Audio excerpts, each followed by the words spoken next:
Crawford Ashley here, the spiritual boxer, and it's story time. Grab yourself a cuppa of your beverage of your choice.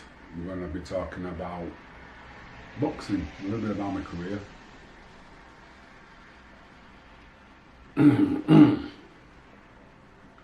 a little bit about life in general. There's a lot of the times where we struggle. We struggle a lot, but we don't show it. We just keep it undercover. And like I say to people, nobody knows what's going on in your mind, only you. And who controls that? Do you control it, or do you let other people control it? And boxing taught me a very valuable lesson about other people's opinions don't matter. Just like my opinion don't matter. It matters to me, but it don't matter to other people. And like the amount of times trainers try to intimidate fighters, I watched it in the amateurs recently, and it was a kid on the pads, and the pads were sounding good and sounding loud, and his opponent were listening to it, and it got to him, and the fight was lost in the dressing room. It wasn't even contested, just by him hearing a sound and him feeling like he's not capable enough.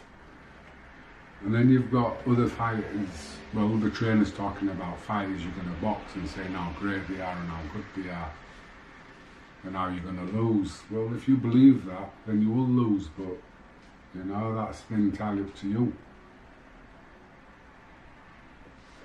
Whether you take their opinion on board or just let's find out, because I'm a let's find out kind of guy. I want to find out for myself.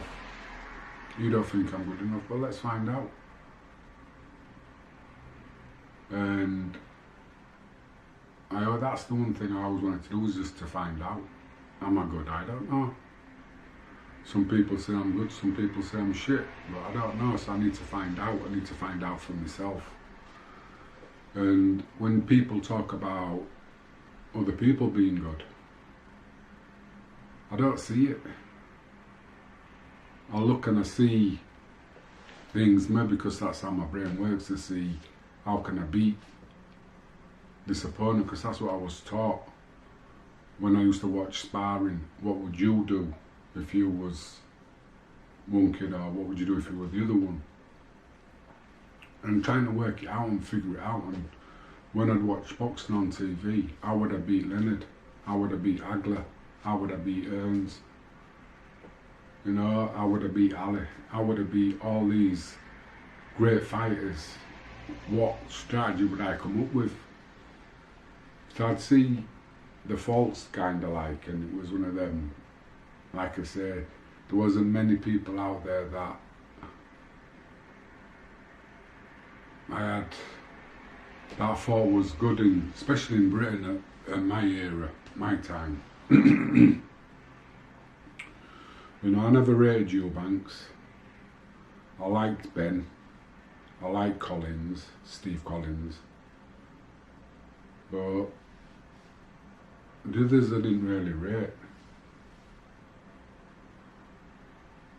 What else was it about? Michael Watson, rated him.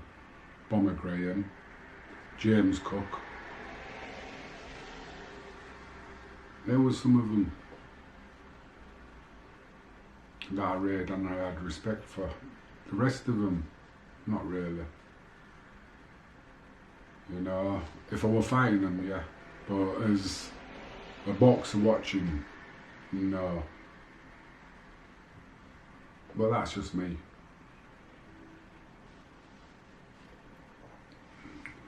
But boxing was more than a job to me. It was a study. It was like, who's in my weight category, who's above me, who's below me, coming up, and looking round and who do I have to worry about? Or who will I have to worry about? Who's coming through? And I must have been very unlucky, because in my time there wasn't anybody coming through, there wasn't anybody of no, basically. Clinton Woods, I remember he was a super middleweight and he lost to Dave Starry. And when I watched that fight, to me, he was weight drained. And then he moved up to my weight, me and him boxed, and he beat me. And it was the same thing, scenario, weight drained. But man, guy took some good shots, and he deserved the win. What can I say? Not a lot. But then again, it's like people after that fight telling me I was finished, telling me this, telling me that. And do you want to listen to them? Or do you want to continue to pursue and find out for yourself, are you good enough? Are you finished? Are you over the hill? Because it's only you who knows. And like, especially in this time now, you've got to listen to yourself and listen to the voices in your soul, your spirit, whatever you want to call it, your higher self. If something's not right and it don't feel right, it's not right. No matter what anybody tells you, if it don't feel right, it's not right. And it's like with boxing.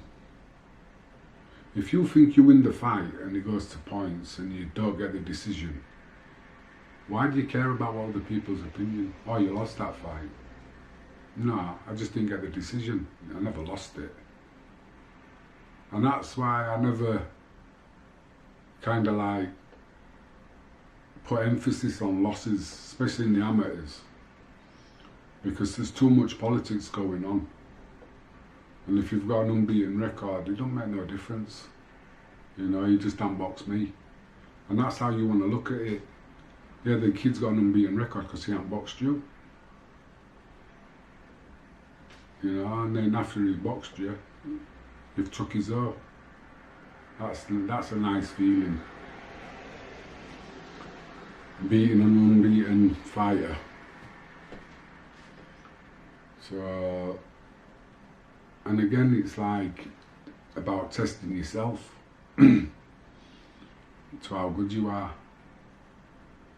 And it's all the mental games before the fight. This kid's had 8 and is unbeaten and he's knocked out 6, and then you've got another guy who's, I think he had 32 fights unbeaten.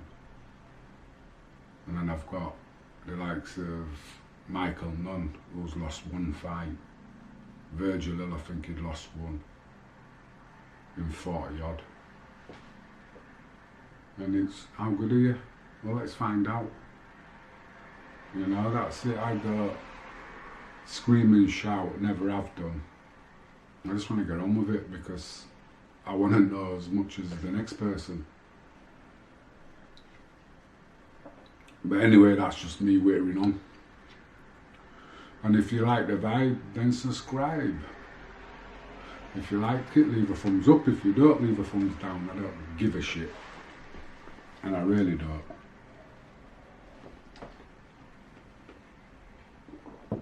I'm a survivor. I'm a fighter, I'm a survivor.